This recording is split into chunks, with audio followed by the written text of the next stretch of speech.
Process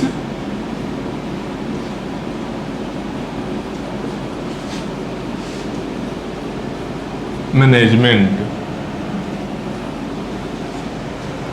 तो अभी तक हम लोग बेसिक जो इन्फॉर्मेशन है ऑपरेटिंग सिस्टम के बारे में कि क्या ऑपरेटिंग सिस्टम करता है, क्या हेल्प है, क्या यूज है, उसका सब देख लिए। उसमें एक चीज बार बार आ रहा था, जो सीपीयू में प्रोसेस आ रहा था। और तब हम क्या बताए थे, जो प्रोसेस कुछ और नहीं है बल्कि प्रोग्राम जो रिटन होता है, program means lines of code, जब एग्जीक्यूशन के लिए जब मेन मेमोरी में आ जाए, मतलब कि सीपीयू एलोकेशन के ड्यूरेशन में सीपीयू या तो एलोकेट हो जाए, मतलब सीपीयू प्रोसेसर में रन कर रहा है, या फिर रन करने के राउंड जब ये आ जाए, तब यहाँ जो सिंपल प्रोग्राम था वो यहाँ क्या बन जाएगा, प्रोसेस। समझ रहे हो बात को? जब एक प्रोग्राम अपना एग्जीक्यूशन करने के लिए प्रोसेस में, मतलब सीपीयू में आ जाए, तब वो बनता है प्रोसेस। सीपीयू ऐसे नहीं बोलेंगे इसको एक तरीके का हम लोग बोल सकते हैं मेन मेमोरी, क्योंकि मेन मेमोरी में अलग अलग पार्ट है जिसमें एक पार्ट सीपीयू भी होगा। तो रफली हम लोग बोल सकते हैं जब प्रोग्राम सीपीयू एग्जीक्यूशन अपना एग्जीक्यूशन कंप्लीट करने के लिए सीपीयू के पास जाएगा, तब वो बन जाता है प्रोसेस। इसका मतलब क्या है कि जैसे ही एक प्रोग्राम, यहां देखो, जैसे ही एक प्रोग्राम एग्जीक्यूशन के लिए जाता है, मतलब क्या, क्रिएट होगा, तो क्रिएशन के बाद ये क्या बनेगा, प्रोसेस। और ये कब तक प्रोसेस रहेगा, जब तक ये कंप्लीट ना हो जाए। मतलब कि प्रोग्राम जब प्रोसेस में कन्वर्ट हुआ, मतलब कि प्रोसेस क्रिएट हुआ है, प्रोसेस का क्रिएशन से लेकर कंप्लीशन तक का ड्यूरेशन को हम लोग अभी प्रोसेस मैनेजमेंट में पढ़ेंगे। यहाँ जो पढ़ने वाले हैं प्रोसेस मैनेजमेंट में, जो यही है, प्रोसेस क्रिएशन हुआ, क्रिएशन से कंप्लीशन तक कहाँ कहाँ क्या क्या काम है इसमें हुआ है, क्या क्या स्टेट में गया, कुछ और भी चेंजेस, जो भी चेंजेज आया है इसमें, completion till completion, from creation till completion, ये सारे चीज को हम लोग प्रोसेस मैनेजमेंट में देखेंगे। ठीक, बहुत आराम से पढ़ेगा, जरूरी है, इससे क्वेश्चंस आता है, इसलिए इसको समझना बहुत जरूरी है। और आसान भी है, कोई उतना टफ नहीं है। तो इसका मतलब एक चीज देखो, जब बोले कि प्रोग्राम जब एग्जीक्यूशन के लिए जाएगा तब वो बन जाएगा प्रोसेस। इसका एक इनडायरेक्ट मीनिंग क्या बोलना चाह रहा है कि जब एग्जीक्यूशन होगा तो कुछ चेंजिंग भी आएगा ना, एग्जीक्यूट हो रहा है कोई चीज। जैसे बताया था ना बाइक वाला एग्जाम्पल, बाइक लेकर एक आदमी अब सोच रहा है कि अच्छा बाइक लेकर जाना है बाहर मार्केट, चलो सही है, सोच रहा है। जब वो स्टार्ट कर दिया, बाइक से जैसे ही घर से निकला मार्केट जाने को, मतलब कि अपना जर्नी वो स्टार्ट कर चुका है।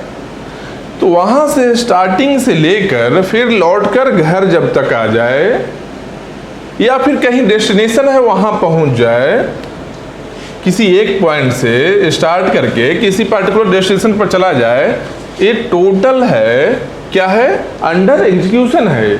यहाँ पर कंप्लीट हो रहा है, तो बाकी सब तो अंडर एग्जीक्यूशन है, कुछ ना कुछ चेंज आया है ना। देखो इसके पोजीशन में, बाइक से जब घर से निकला तो थोड़ा आगे रास्ता गया होगा, फिर थोड़ा आगे गया होगा, चेंज आ रहा है ना। तो चेंज आ रहा है मतलब कि एक और इनडायरेक्ट चीज हम लोग समझे क्या, जो प्रोसेस है जो चेंज होते रहता है, प्रोसेस है जो चेंज होते रहता है, टाइम के साथ थोड़ा टाइम बाद और आगे गया होगा, थोड़ा टाइम बाद और आगे गया होगा। मतलब क्या है कि प्रोसेस का एग्जीक्यूशन हो रहा है। ये क्या है? एग्जीक्यूशन पार्ट है। ये है एग्जीक्यूशन पार्ट। एग्जीक्यूशन पार्ट में प्रोसेस चेंज हो रहा है। मतलब चेंज हो रहा है, इसका क्या मतलब हुआ? इसका मतलब कि प्रोसेस क्या है? Dynamic in nature. Process dynamic in nature है। प्रोग्राम क्या था? प्रोग्राम क्या था? प्रोग्राम लिख कर कहीं रख दो, लिख कर कहीं रख दो, 10 दिन बाद चेक करो, वही प्रोग्राम मिलेगा। मतलब क्या है? प्रोग्राम क्या है? स्टैटिक इन नेचर, फिक्स है। जो है प्रोग्राम सेम ही रहेगा। प्रोसेस नहीं है, प्रोसेस एग्जीक्यूट करते रहेगा और चेंज होते रहेगा। टाइम चेंज होने से टाइम के रिलेटिव इसमें भी चेंजेस आएगा। मतलब कि डायनेमिक इन नेचर है।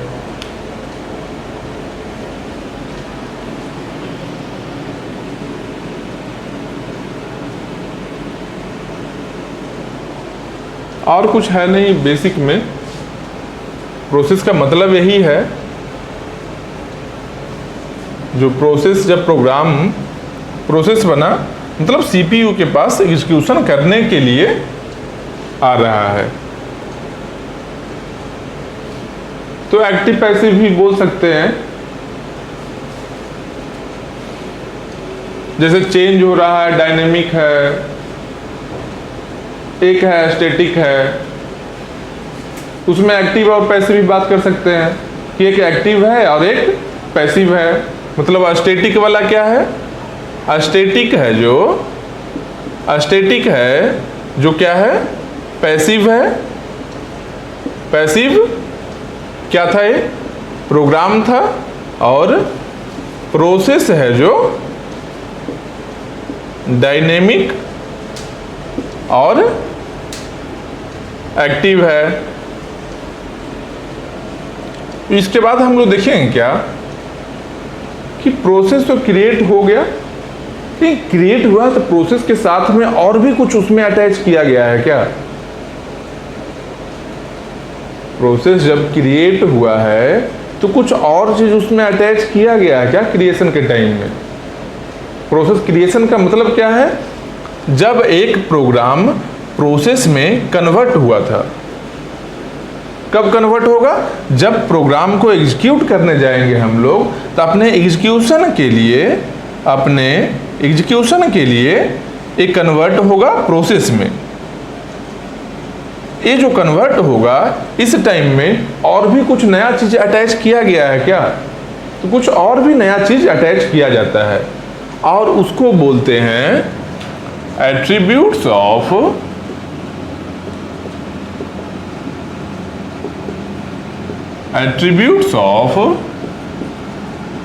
प्रोसेस, या फिर इसको कॉन्टेक्स्ट भी बोल सकते हैं। कॉन्टेक्स्ट भी बोलते हैं, कॉन्टेक्स्ट ऑफ प्रोसेस। तो जब एक प्रोसेस क्रिएट होता है उस टाइम इसका एट्रीब्यूट्स भी उसके साथ में होता है, प्रोसेस के साथ में होता है। कहाँ पर रहेगा ये रहेगा, एक पीसीबी होगा, पीसीबी एक होगा। इसका मतलब क्या है?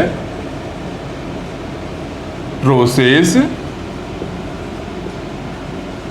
Control block. पीसीबी का क्या मीनिंग है? इसका फुल फॉर्म क्या है? Process control block. एक मेमोरी है, स्पेस है, जहां पर कि attributes of the process stored होता है। और एक कब क्रिएट होगा पीसीबी? जब प्रोसेस क्रिएट होगा। प्रोसेस क्रिएशन का मतलब क्या है कि जब प्रोग्राम प्रोसेस में कन्वर्ट जिस टाइम हुआ है उसी टाइम में पीसीबी भी पैरेलल में एक प्रोसेस है, इसके प्रोसेस के पैरेलल में पीसीबी भी क्रिएट हुआ। पीसीबी क्रिएट हुआ, प्रोसेस यहाँ पर P1 मान लो है, यहाँ पीसीबी में इसका सारा एट्रीब्यूट लिखा हुआ है।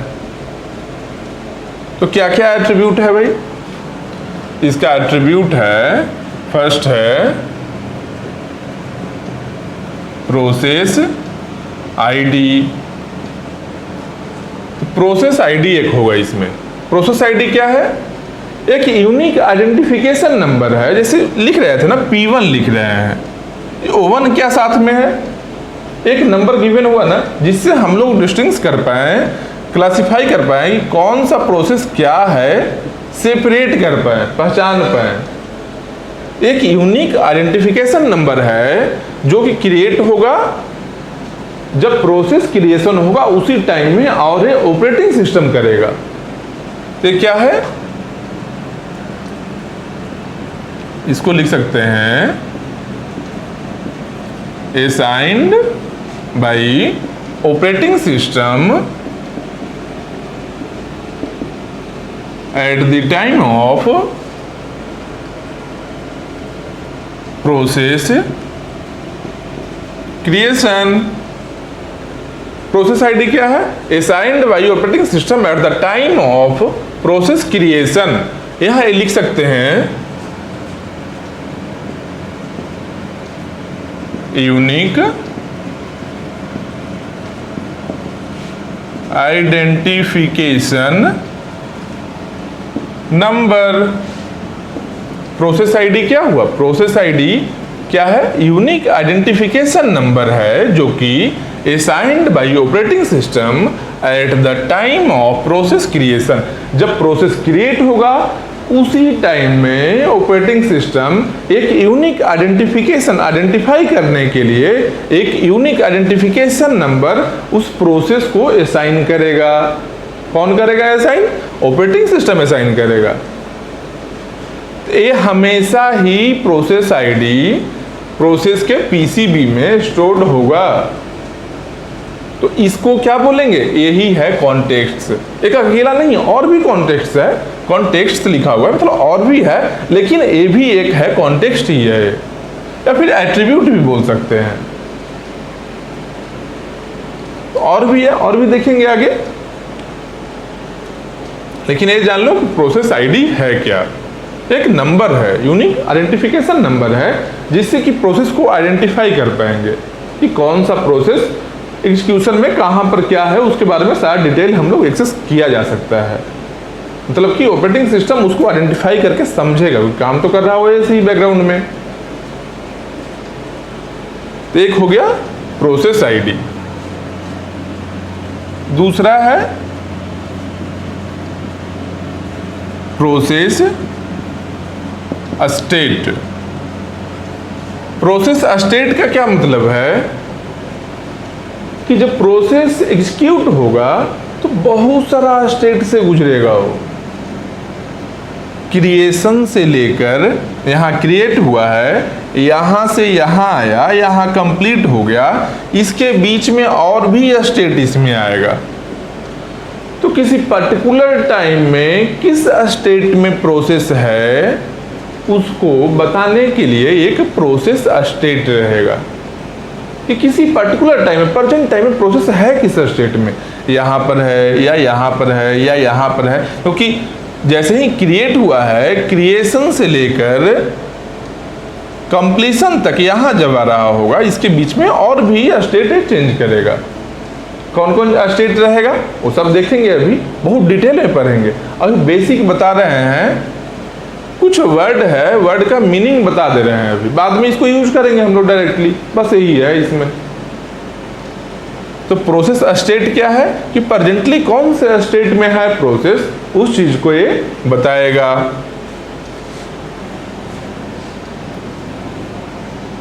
इसको क्या बोल सकते हैं? Tells about the state where process residing presently। मतलब कि प्रोसेस स्टेट क्या बताएगा? Tells about the state where process residing presently. Presently कौन से स्टेट में है ये बताएगा प्रोसेस स्टेट, और ये भी कॉन्टेक्स्ट ही है। बहुत सारा कॉन्टेक्स्ट है जिसमें प्रोसेस आईडी भी है, सेम इसके जैसा एक प्रोसेस स्टेट भी है, दोनों का अपना अपना काम है। थर्ड है प्रोग्राम काउंटर।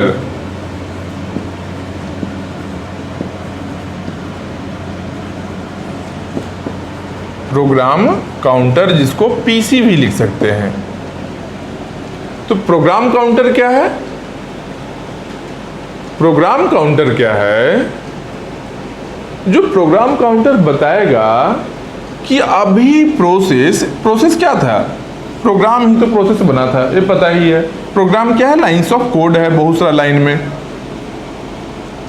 तो जब स्टार्ट होगा एग्जीक्यूशन तो यहां से ये होगा ना, सबसे ऊपर वाला लाइन, फिर ये लाइन, फिर ये लाइन, फिर ये लाइन, फिर ऐसे नीचे जाएगा। मान लो किसी पर्टिकुलर टाइम में जब कंप्लीट नहीं हुआ है प्रोसेस, उसके पहले हम लोग देखेंगे अगर कि अभी कौन सा लाइन एग्जीक्यूट हो रहा है और कौन सा आगे होने वाला है।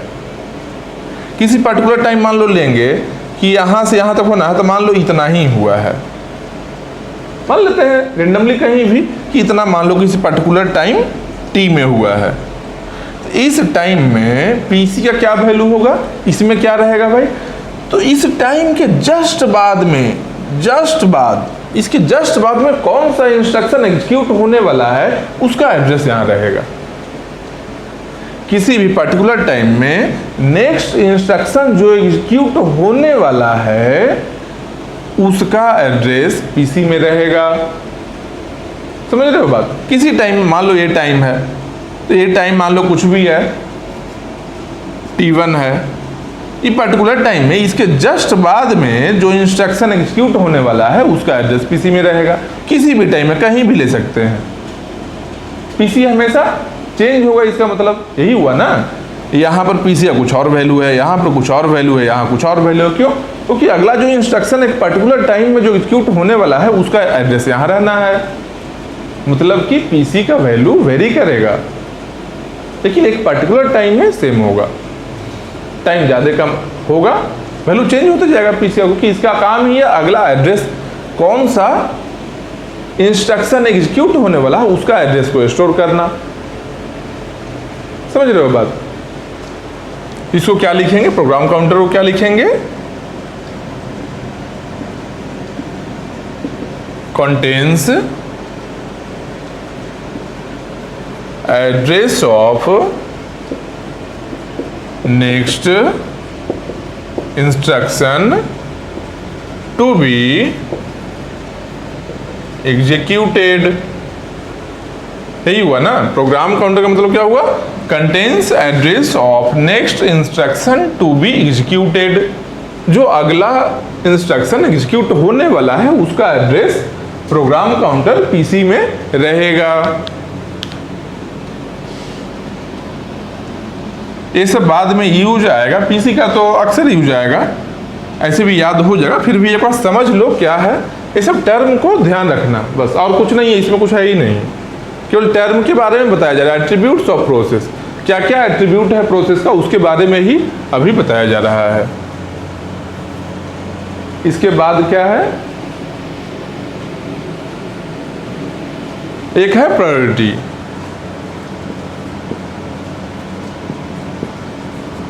प्रायोरिटी, अब कौन सा प्रोसेस का कितना प्रायोरिटी है? कोई हाई प्रायोरिटी प्रोसेस होगा जिसका, जो कि अर्जेंट प्रोसेस होगा। समझ लो, मान लो ऐसा है P1 है और P2 है, तो प्रोसेस तो दोनों ही है, लेकिन हो सकता है according to operating system P1 ज़्यादा अर्जेंट हो, इसका प्रायोरिटी हाई है, P2 इसके रिलेटिवली कम अर्जेंट हो, P2 का प्रायोरिटी लो है। मतलब कि प्रोसेस के साथ में जब क्रिएशन होगा प्रोसेस का, उस समय ऑपरेटिंग सिस्टम एक प्रायोरिटी भी फिक्स करेगा, किसका प्रायोरिटी ज़्यादा है, किसका प्रायोरिटी कम है। प्रायोरिटी मतलब क्या? जो पहले एग्जीक्यूट होगा, प्रायोरिटी के अकॉर्डिंग करेंगे तो पहले एग्जीक्यूट होगा, कहीं कहीं उसको प्रेफरेंस दिया जाएगा। तो एक प्रायोरिटी भी ऑपरेटिंग सिस्टम ही फिक्स करेगा। तो इसको कैसे लिखेंगे? इसका मतलब हुआ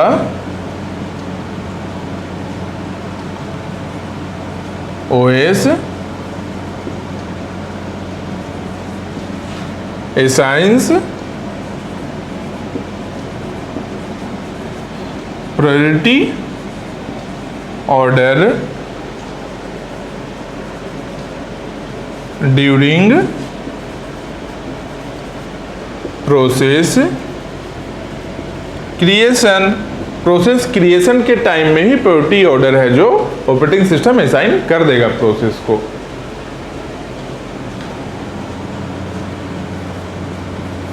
इसके बाद है जनरल पर्पस रजिस्टर। जब प्रोसेस को कहीं भी मेमोरी का काम पड़ेगा, कुछ रजिस्टर का यूज आएगा, उसके साथ में पहले से मान लो कुछ पर्टिकुलर चीज है जो स्टोर करना है कहीं पर, तो पहले से ऑपरेटिंग सिस्टम कुछ मेमोरी इसके साथ में अटैच कर देगा ताकि इसका कुछ पर्टिकुलर डेटा, कुछ भी काम का चीज रहे, अपना स्टोर्ड वहां रहे। मतलब क्या है, जनरल पर्पस रजिस्टर जो यूज कर रहा है प्रोसेस अपने लाइफ टाइम में। लाइफ टाइम का मतलब क्या हुआ, प्रोसेस क्रिएशन से लेकर कंप्लीशन तक में वो जो यूज करने वाला है वो पहले से उसको ऑपरेटिंग सिस्टम असाइन कर देगा। मतलब क्या हुआ, एक तरीका का ये रिसोर्स एलोकेशन बोल सकते हैं। रिसोर्स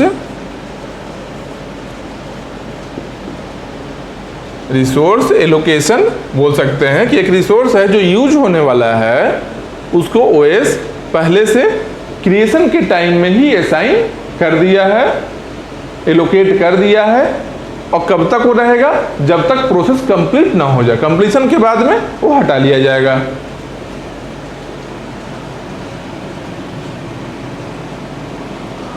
इसके बाद है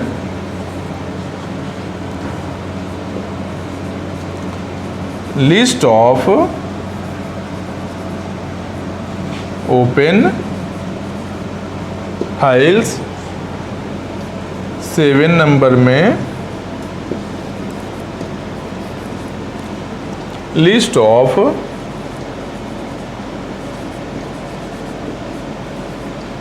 ओपन डिवाइसेज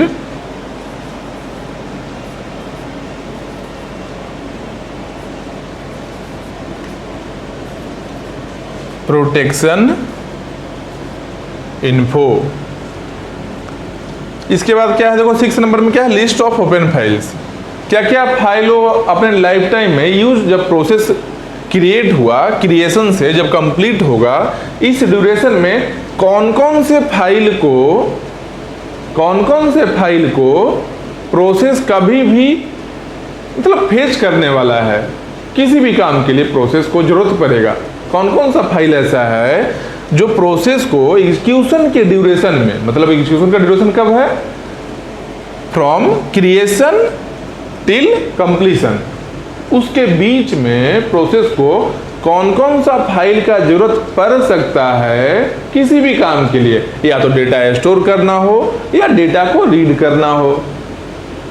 और दोनों ही केस में वो पहले से ही फाइल्स के बारे में इंफॉर्मेशन प्रोवाइड कर देगा ओएस कि अपने लाइफ टाइम में कौन कौन से फाइल को ओपन करने वाला है। सेम उसी तरीके से लिस्ट ऑफ ओपन डिवाइसेज, क्या क्या डिवाइस को यूज करने वाला है अपने लाइफ टाइम में, वो सबका इंफॉर्मेशन रहेगा। और प्रोटेक्शन इन्फो है, मतलब कि वो प्रोटेक्शन के लिए जो भी यूज करना है, जितना भी अपने प्रोसेस को, जैसे सिक्योर भी तो करना है। मान लो एक प्रोसेस है, क्रिएट हुआ, क्रिएशन से कंप्लीट हुआ, इसके बीच में मान लो किसी और प्रोसेस के एग्जीक्यूशन के चलते उसमें कुछ चेंजिंग आ जाए, कुछ भी चेंज कर दिया जाए, मान लो उसका स्टेट गया, आईडी चेंज कर दिया जाए, पीसी का वैल्यू चेंज कर दिया, कुछ भी अगर चेंज होगा मतलब कि इंटरप्ट हो जाएगा। तो इन बिटवीन एग्जीक्यूशन अगर इंटरप्ट हुआ मतलब क्या है, प्रोसेस का जो आउटपुट आने वाला था नॉर्मल एग्जीक्यूशन में वो गलत हो जाएगा, चेंज होगा। तो डिजायर्ड आउटपुट नहीं आया, इसका मतलब क्या हुआ कि प्रोसेस रन तो किया है, एग्जीक्यूट किया है, लेकिन काम का नहीं रहा हो। इसलिए इसके साथ में प्रोटेक्शन भी रहेगा ताकि इसको बीच में इंटरप्ट ना किया जाए। अपना जो काम है वो अपना काम करके हटेगा। ये सब क्या है? ये सब प्रोसेस का एट्रीब्यूट्स है जिसको कॉन्टेक्स्ट भी बोलते हैं। और कहां पर रहेगा? ये रहेगा पीसीबी में प्रोसेस कंट्रोल ब्लॉक। देखो प्रोसेस कंट्रोल ब्लॉक जहां पर स्टोर्ड होगा। ये कब बनेगा? जब प्रोसेस क्रिएट होगा, क्रिएशन के टाइम में ही ये सारा एट्रीब्यूट्स पीसीबी में स्टोर्ड हो जाएगा। और रहेगा कहां? ये हमेशा मेन मेमोरी में रहेगा। कॉन्टेक्स्ट मेन मेमोरी में रहेगा। क्यों रहेगा मेन मेमोरी में? क्योंकि एग्जीक्यूशन के लिए आया है तो मेन मेमोरी में ही रहेगा। तभी तो क्रिएशन का मतलब ही है ना। प्रोग्राम है सेकेंडरी मेमोरी में, जैसे ही एग्जीक्यूशन के लिए आया वो मेन मेमोरी में आ गया। मेन मेमोरी में एग्जीक्यूट करेगा वो। कभी अपना सीपीयू टाइम करेगा, सीपीयू के पास जाएगा, कभी इनपुट आउटपुट करेगा, कुछ भी करे लेकिन अपना एग्जीक्यूशन करेगा वहां पर। तो ये सब है एट्रीब्यूट्स ऑफ प्रोसेस। बेसिक चीज ही है लेकिन हाँ याद रखना जरूरी है। याद रहेगा अच्छा चीज है और जरूरी है, आसान है, एक बार में याद हो जाएगा। ऐसा कुछ नहीं है कॉम्प्लिकेशन इसमें, कोई लॉजिक भी नहीं है। अभी आसान चीज है, समझते चलो आराम से और इंटरेस्टिंग भी लगेगा। ये सब का यूज आएगा। स्टेट बाय स्टेट क्या क्या अब स्टेट है, कौन सा स्टेट में है अभी बताए थे ना। अब कौन सा स्टेट है वो भी बताएंगे, सब स्टेट को बताएंगे।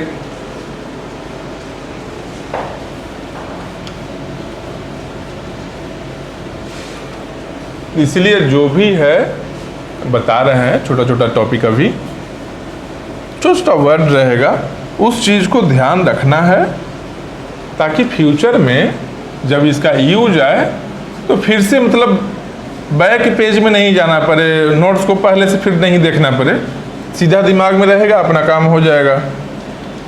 अरे क्वेश्चन ही तो बनाना है एट लास्ट, तो समझ में आ रहेगा तभी क्वेश्चन बनेगा। अब मान लो नोट्स में है और दिमाग में नहीं है तो क्या फायदा? कोई फायदा नहीं, क्वेश्चन बनेगा ही नहीं। इसलिए क्वेश्चन बनाना सबसे इम्पोर्टेंट है। इसलिए बेसिक अब डेफिनेशन बहुत सारा बता रहे हैं, उस सब चीज को डेफिनेशन को याद करके रखना है।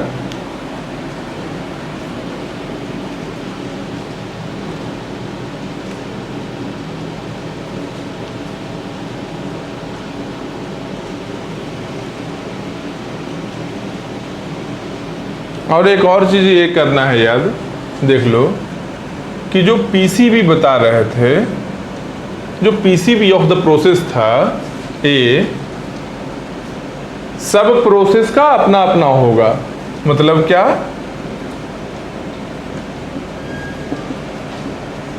Unique for each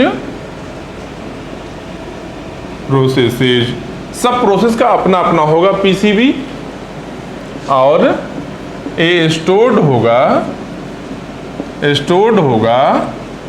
main memory में, मेन मेमोरी में स्टोर्ड होगा, ये हटा दो, मेन मेमोरी में स्टोर्ड होगा। और इसका इम्प्लीमेंटेशन है जो किस तरीके से सब जुड़ा हुआ रहेगा एक दूसरे से, इसका इम्प्लीमेंटेशन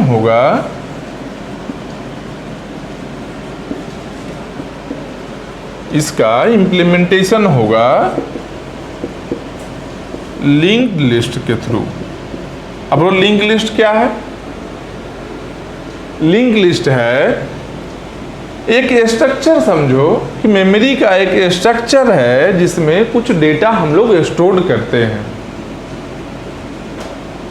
एक स्ट्रक्चर है मेमोरी का, एक पर्टिकुलर ऑर्डर में मेमोरी को रखा जाता है जिसमें कि डेटा स्टोर्ड रहे। इसके बारे में लिंक लिस्ट डिटेल्ड में डेटा स्ट्रक्चर में है, डेटा स्ट्रक्चर वाले में अच्छे से बताया हुआ है। बस इतना ध्यान रखना है कि पीसीबी का इम्प्लीमेंटेशन लिंक लिस्ट के थ्रू होता है बस। और बाकी पढ़ोगे डेटा स्ट्रक्चर में, या पढ़ लिए होगे पहले तो फिर वो आता ही होगा। और जो लोग नहीं पढ़े होंगे तो डेटा स्ट्रक्चर में आ जाएगा, बहुत डिटेल में आएगा। बहुत कुछ करना है लिंक लिस्ट में, बहुत कुछ करना है, मतलब अच्छा खासा टाइम देकर इसको करना है, मतलब लगभग 8 से 10 घंटा शायद।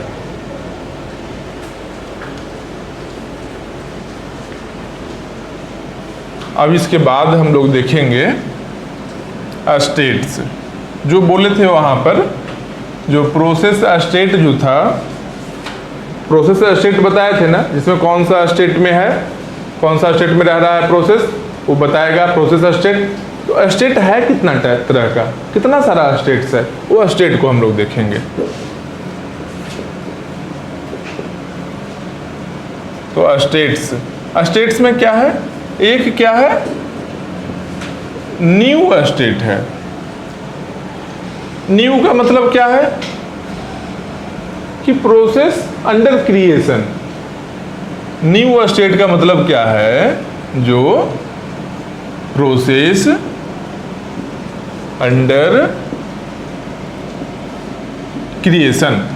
अब ये अंडर क्रिएशन ही है प्रोसेस। एक स्टेट होगा न्यू, ये सब याद रखना, न्यू आएगा अभी। कैसे कैसे सब स्टेट जुड़ा हुआ है वो सब बताएंगे, अच्छे से बताएंगे। बस अभी फिलहाल ये याद रखना, न्यू स्टेट हो गया। एक होगा ready state, ready READY। Ready state मतलब क्या है, रेडी स्टेट मतलब कि प्रोसेस क्रिएटेड हो चुका, क्रिएट हो चुका है, प्रोसेस क्रिएटेड, तब वो रेडी स्टेट में रहेगा। रेडी स्टेट में क्या होगा, शेड्यूलिंग होगा। यहां लिख देते हैं शेड्यूलिंग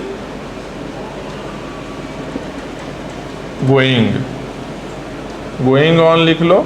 शेड्यूलिंग मतलब या तो प्रोसेस क्रिएट हो चुका है पहली बार, और शेड्यूलिंग गोइंग ऑन, शेड्यूलिंग वहां चल रहा होगा रेडी स्टेट में।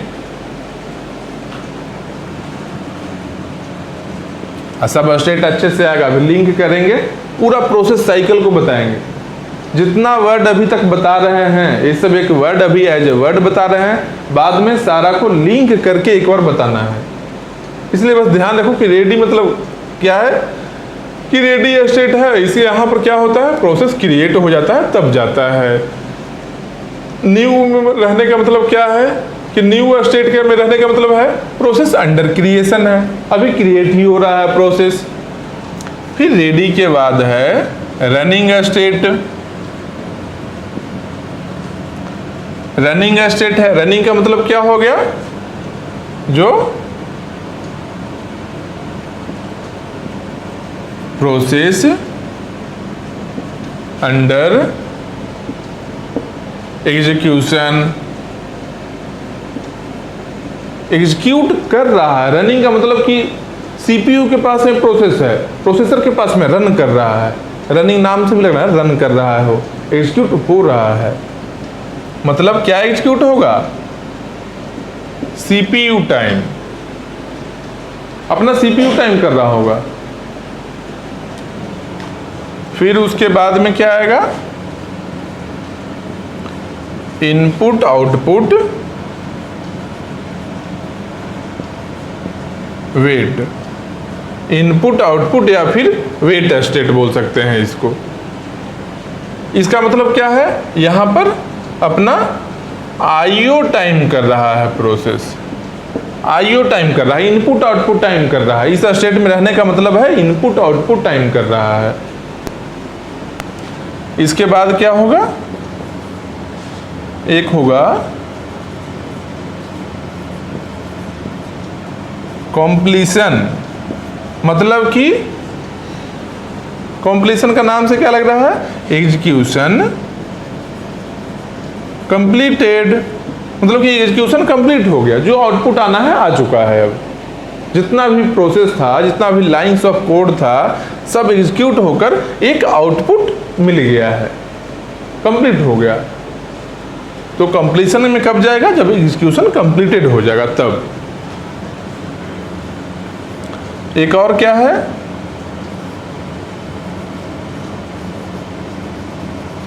Suspend wait,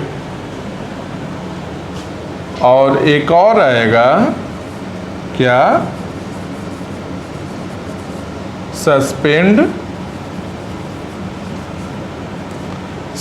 ready. Suspend wait का मतलब क्या है कि जो वेट स्टेट है, आईओ वेट स्टेट है, यहां से प्रोसेस को सस्पेंड किया गया है, तब जाएगा सस्पेंड वेट में। क्यों सस्पेंड किया गया है? तो सस्पेंड इसलिए किया गया है, एक चीज देखो, जो रेडी से लेकर आईओ जो है, रेडी से लेकर यहां ही है ना, मान लो ये तीनों, मान लो ऐसे लो, रेडी, रनिंग और आईओ वेट है, ये तीनों स्टेट कहां पर है? मेन मेमोरी में है। ये तीनों यहां पर ऐसे लिख लेते हैं, ये तीनों कहां पर है? ये है मेन मेमोरी में। रेडी स्टेट, रनिंग स्टेट और आईओ वेट स्टेट, ये तीनों ही है मेन मेमोरी में। तो मान लो अगर कभी ऐसा हो कि मेन मेमोरी फुल हो जाए तो क्या करेंगे? मेन मेमोरी फुल हो गया है, अब उससे ज़्यादा अगर प्रोसेस आएगा उसमें मेन मेमोरी में, तो जिसका प्रायोरिटी लो है, अभी बताए थे ना एट्रीब्यूट्स ऑफ द प्रोसेस में, अभी एट्रीब्यूट्स में एक क्या बताए थे? प्रायोरिटी, एक प्रायोरिटी बताए थे ना। तो मान लो मेन मेमोरी पहले से ही फुल है, ये क्या है? मेन मेमोरी है, पहले से फुल है, एक और प्रोसेस आना चाह रहा है, मान लो P8 आना चाह रहा है, यहाँ पर P1 से लेकर P7 तक का प्रोसेस है, P8 आना चाह रहा है। तो मान लो P8 का प्रायोरिटी है जो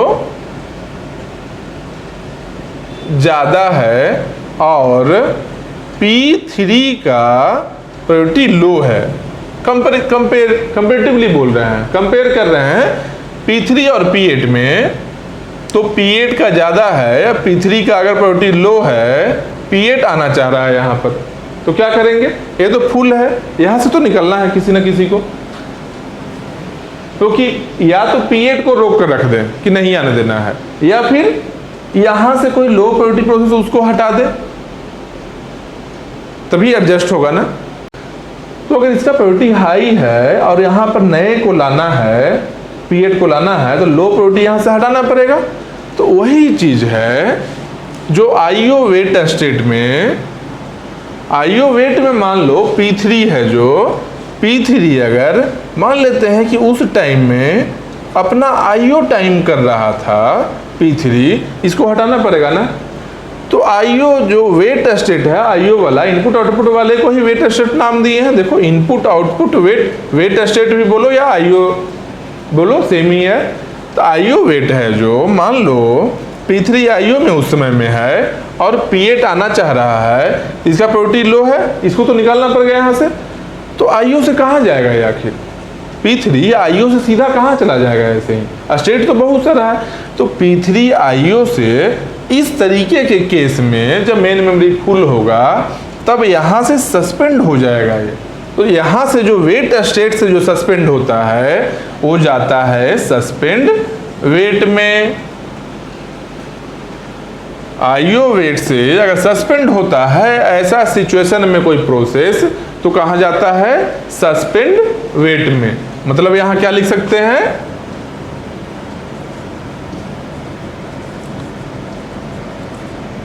suspended from IO wait state. Suspend wait का मतलब क्या हो गया कि जो आईओ वेट स्टेट से सस्पेंड हुआ है मेमोरी फुल होने के चलते, वो जाएगा सस्पेंड वेट में। तो फिर भाई सस्पेंड रेडी क्या है? सस्पेंड रेडी का मतलब है क्या कि मान लो P3 का लो नहीं रहता, P7 का लो रहता, P3 का लो नहीं है, मान लो P7 का लो है, और P7 उस पर्टिकुलर टाइम में जब P8 आया है और मेमोरी फुल है, उस पर्टिकुलर टाइम में A मान लो है रेडी स्टेट में है P7, तो क्या होगा, P7 को सस्पेंड करेंगे क्योंकि प्रायोरिटी लो है, इसका हाई प्रायोरिटी यहाँ आ रहा है, सस्पेंड तो करना ही होगा। तो अगर रेडी स्टेट से सस्पेंड करेंगे हम लोग प्रोसेस को, तो रेडी स्टेट से सस्पेंड करने का मतलब क्या है कि वो कहाँ जाएगा, सस्पेंड रेडी में जाएगा। तो इसको क्या लिखेंगे, इसको लिखेंगे सस्पेंडेड फ्रॉम रेडी स्टेट। तो सस्पेंड रेडी में कब जाएगा, कोई प्रोसेस कब जाएगा, जब रेडी स्टेट से सस्पेंड हुआ तब जाएगा सस्पेंड रेडी में। बस यही इतना स्टेट का खेल है। अब ये सब स्टेट एक प्रोसेस साइकिल में सबको एक साथ बनाकर भी बताएंगे। ये सब स्टेट को याद रखना, ये सब हम लिखेंगे भी, सब बनाएंगे, अच्छे से एक प्रोसेस साइकिल बनाएंगे। प्रोसेस कैसे कैसे मूव कर रहा है, कहाँ से कहाँ जा रहा है, क्या क्या चांसेज है, सब उसमें हम बताएंगे। ये भी पहले से टर्म बता दे रहे हैं कि टर्म दिमाग में रहे, उसमें नया नहीं लगे सब कुछ, इसलिए बता रहे हैं अभी। तो ये जान गए सारा कि टाइप्स ऑफ या फिर डिफरेंट स्टेट्स कितना है, कितना स्टेट चांसेस, प्रोसेस का क्या क्या कैसा चांस है, कितना कितना स्टेट में वो जा सकता है during execution.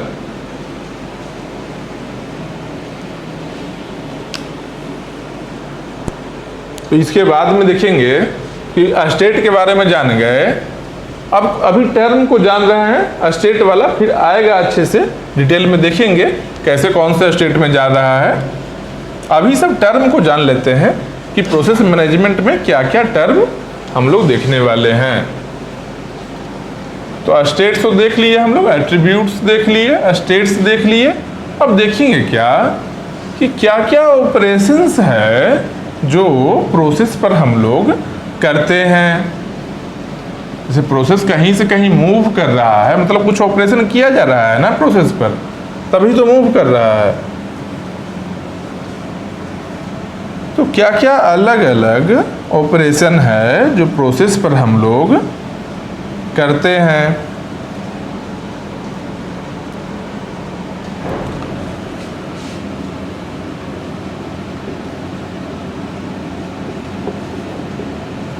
Operations on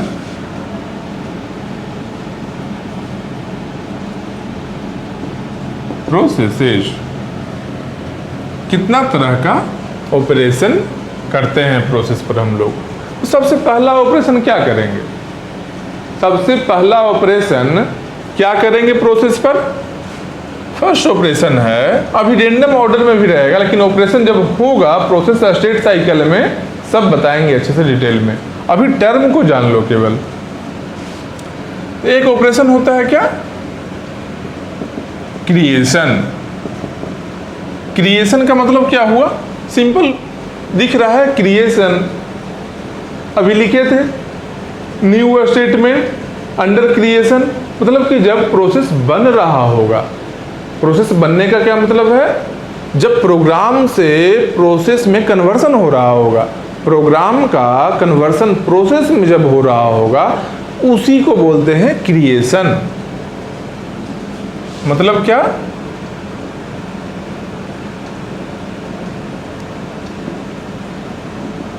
conversion of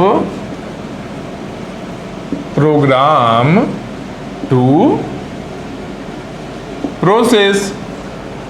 तो कन्वर्सन में क्या क्या होगा, उसी कन्वर्सन्स में ना इसका एट्रीब्यूट्स जो प्रोसेस आईडी था, प्रोग्राम काउंटर था, प्रोसेस स्टेट था, उसी कन्वर्सन में ना पीसीबी बना था।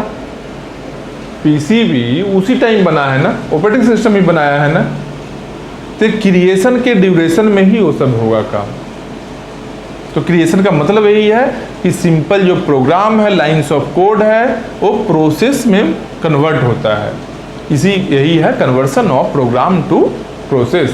प्रोग्राम के पास में पीसीबी नहीं रहेगा, लेकिन प्रोसेस के पास में पीसीबी है। मेन मेमोरी में भी आ गया प्रोसेस। तो एक क्या है, पहला है क्रिएशन, फिर और क्या ऑपरेशन है, शेड्यूलिंग। शेड्यूलिंग का मतलब सिंपल मीनिंग में जा रहा हूं, शेड्यूल करना। कुछ भी काम है, मान लो 10 काम है मेरे पास में, तो एक पार्टिकुलर शेड्यूल तो बनाएंगे ना, कैसे कैसे करना है। स्कूल में, कॉलेज में क्लास का भी तो शेड्यूल होता है ना, कि फर्स्ट पीरियड में कोई आएंगे फैकल्टी पढ़ाने के लिए, सेकेंड पीरियड में कोई और आएंगे, थर्ड पीरियड में कोई और आएंगे, क्या शेड्यूल किया गया है उस चीज को।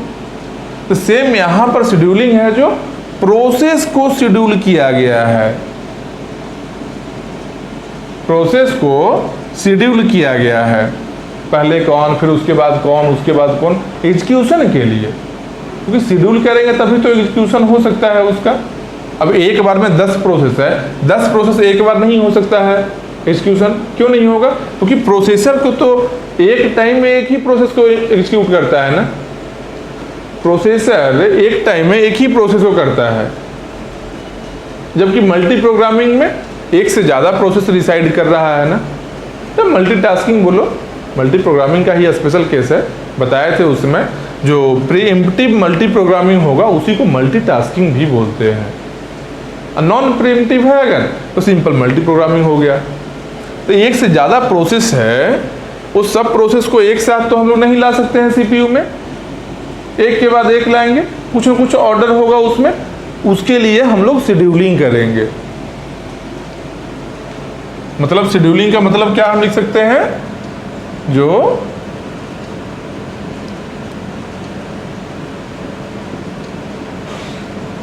सिंपल मीनिंग लिख रहा है ऐसे समझने के लिए, arranging processes in order for execution. Execution के लिए, एग्जीक्यूशन के लिए प्रोसेसेस को अरेंज करना एक ऑर्डर में। सिंपली बोल सकते हैं ऐसा कि अरेंज किया गया। अब शेड्यूलिंग बहुत तरीके का है, कैसा अरेंजमेंट है, अब ऑर्डर बहुत तरीके का होगा, वो देखेंगे हम लोग शेड्यूलिंग में। शेड्यूलिंग के लिए बहुत सारा एल्गो है जिसके अकॉर्डिंग शेड्यूल करते हैं, लेकिन एक एल्गो के अकॉर्डिंग अगर एक जगह अगर 10 प्रोसेस है, तो एक एल्गो के अकॉर्डिंग अगर 10 को हम शेड्यूल करेंगे तो उसका ऑर्डर इस एक ही आएगा। अब करेंगे वो चीज डिटेल में करेंगे, शेड्यूलिंग को बहुत अच्छे से पढ़ेंगे, टाइम देकर पढ़ेंगे, मतलब कि 7 से 8 घंटा जरूर पढ़ेंगे, और ज़्यादा ही शायद 10 घंटा कह रहा हूँ। तो अभी इतना रफली जानो कि शेड्यूलिंग का मतलब क्या है, कि arrangement of processes in order for execution. Execution के लिए प्रोसेस का अरेंजमेंट करना, अरेंज करना, उसको एक सीक्वेंस में अरेंज करना। ये हो गया क्रिएशन, हो गया शेड्यूलिंग, हो गया, और इसके बाद क्या है, एक डिस्पैचिंग है।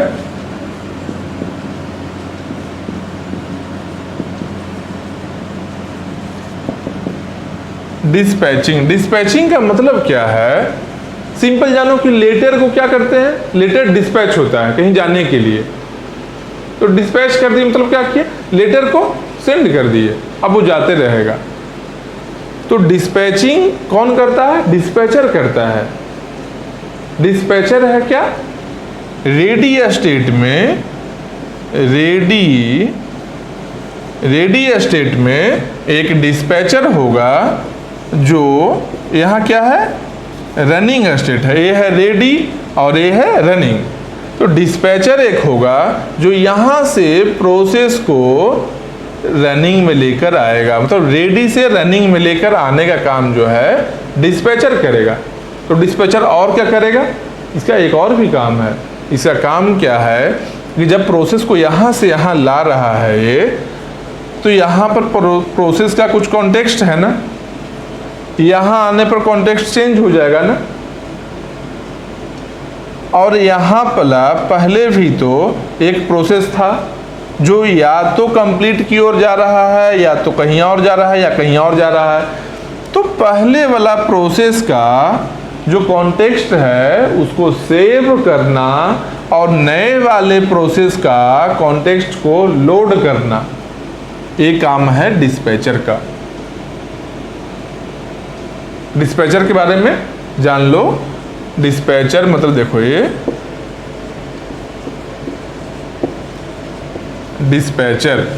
डिस्पैचर का काम क्या है? Saving the context of current process या फिर old process and loading the context of new process. मतलब क्या, इसको बताएंगे, सेपरेट बताते हैं।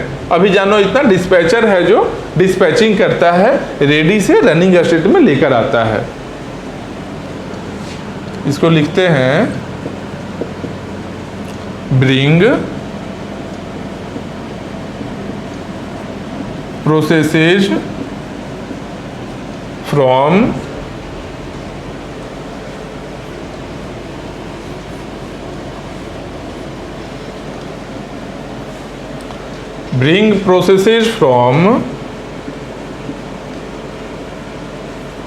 ready to running state. मतलब कि रेडी स्टेट से रनिंग स्टेट में लाने का काम किसका है? डिस्पैचर का है। और इस काम को बोलते क्या है? डिस्पैचिंग बोलते हैं। इसके बाद क्या है? एग्जीक्यूशन। एग्जीक्यूशन तो इतना देर से सुनते आ रहे हैं, प्रोसेस एग्जीक्यूट हो रहा है, रन हो रहा है। तो एग्जीक्यूशन का मतलब यही है कि अपना जो कोड है वो रन करे। जो लाइंस ऑफ कोड ही तो है एट लास्ट। प्रोग्राम प्रोसेस में कन्वर्ट भी हुआ है तो कुछ नया चीज अटैच हुआ उसके साथ में, लेकिन है तो लाइंस ऑफ कोड ही ना, वो रन करेगा ना। तो एग्जीक्यूशन का मतलब क्या है? कि कोड को रन करवाना, बोल सकते हैं इसको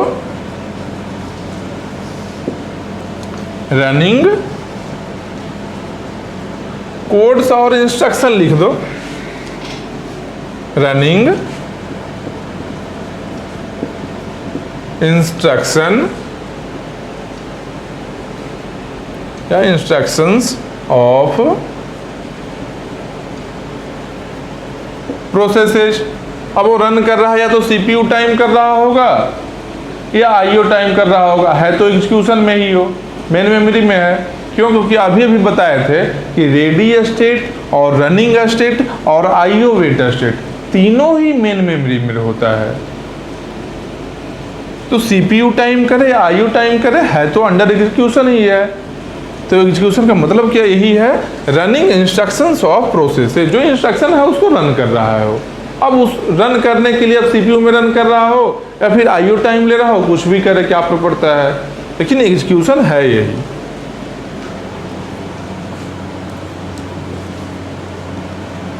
इसके बाद और कोई है?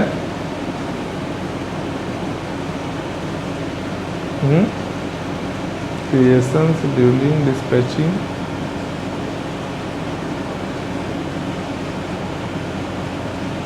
Termination, suspending, resuming. एक टर्मिनेशन है,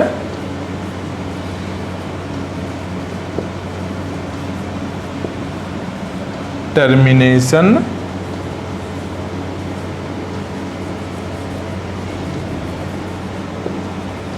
सस्पेंडिंग और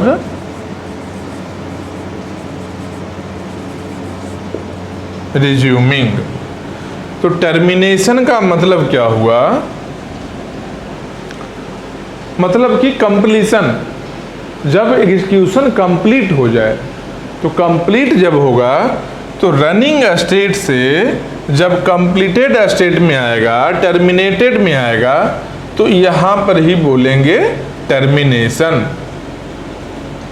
मतलब क्या? रनिंग है यहां पर, यहां रनिंग स्टेट है, ये क्या है? कंप्लीटेड और टर्मिनेटेड। मतलब कि प्रोसेस इंड हो रहा है, रन कर चुका है अपना कोड रन करने के बाद कंप्लीटेड स्टेट में यहां से जा रहा है।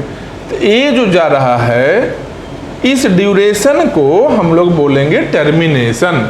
तो टर्मिनेट कर रहा है प्रोसेस अपना एग्जीक्यूशन कंप्लीट करके टर्मिनेट कर रहा है, इंड कर रहा है। तो टर्मिनेशन वही है। मतलब क्या लिख सकते हैं इसको, रनिंग टू कंप्लीटेड स्टेट में जाना। इसके बाद क्या है, सस्पेंडिंग का मतलब क्या हो गया, सस्पेंड के लिए अभी बताए थे ना, जो आईओ वेट स्टेट से अगर मेमोरी फुल होता है तो प्रोसेस को सस्पेंड करके सस्पेंड वेट में लेकर जाते हैं, वही सस्पेंडिंग है। या फिर रेडी स्टेट से भी लेकर जाते हैं, मेमोरी फुल होने पर सस्पेंड रेडी होता है। तो रेडी या आईओ से जब सस्पेंड करते हैं मेमोरी को, वो है सस्पेंडिंग है। और सस्पेंड वेट और सस्पेंड रेडी वो दोनों सेकेंडरी मेमोरी में होता है। और रेडी और आईओ कहाँ है, मेन मेमोरी में है। इसका मतलब सस्पेंड करने का मतलब क्या हो गया, सस्पेंड करने का मतलब हुआ main memory to secondary memory.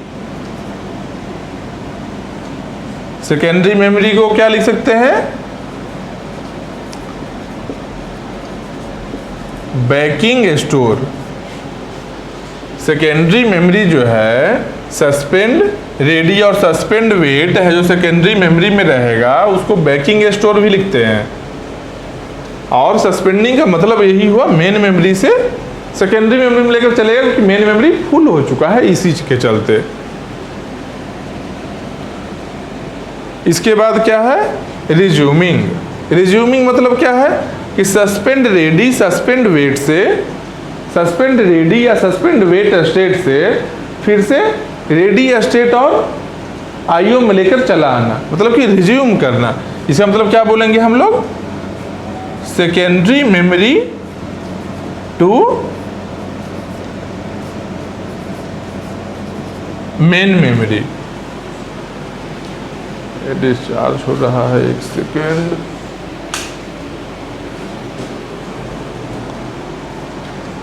Resuming का मतलब क्या हुआ, जो सेकेंडरी मेमोरी से मेन मेमोरी में आ रहा है, रिज्यूम कर रहा है। रेडी से सस्पेंड होकर अगर सस्पेंड रेडी में गया है, या आईओ वेट से सस्पेंड होकर सस्पेंड वेट में गया है, अगर सस्पेंड होने के बाद जब मेन मेमोरी खाली हुआ, स्पेस बचा मेन मेमोरी में, अगर नया स्पेस बन गया तो फिर से रिज्यूम होकर प्रोसेस तो आएगा एग्जीक्यूशन करने के लिए, वही रिज्यूमिंग है यहाँ पर। तो इतना तरह का ऑपरेशन एक प्रोसेस में होगा, पूरे प्रोसेस साइकिल में, क्रिएशन से लेकर टर्मिनेशन तक में इतना तरह का ऑपरेशन होगा प्रोसेस में।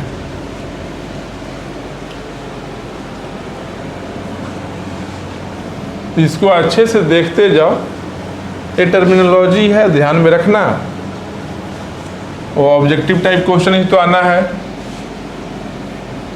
मेनली फोकस करो गेट पर या कोई कॉम्पिटिटिव एग्जाम पर। तो हो सकता है कहीं पूछ दे, डेफिनेशन पूछ दे, कोई डेफिनेशन दे दे और 4 ऑपरेशन दे दे, बोल दे ये ऑपरेशन है, जो मतलब पार्टिकुलर जो डेफिनेशन दिया हुआ है किस ऑपरेशन के बारे में है। मेन मेमोरी से मान लो बोल दे सेकेंडरी मेमोरी में ट्रांसफर करना है, ट्रांसफर हो रहा है मान लो एक प्रोसेस मेन मेमोरी से सेकेंडरी मेमोरी में, तो कौन कर रहा है, क्रिएशन में हो रहा है क्या, एग्जीक्यूशन में हो रहा है क्या, एक सस्पेंड भी दे देगा वहाँ पर, सस्पेंड में हो रहा है, रिज्यूमिंग में दे देगा कि सेकेंडरी मेमोरी से मेन मेमोरी में आ रहा है, तो क्या है 4 और कुछ 3 और कोई ऑप्शन दे दिया। तो ये सब याद रखना।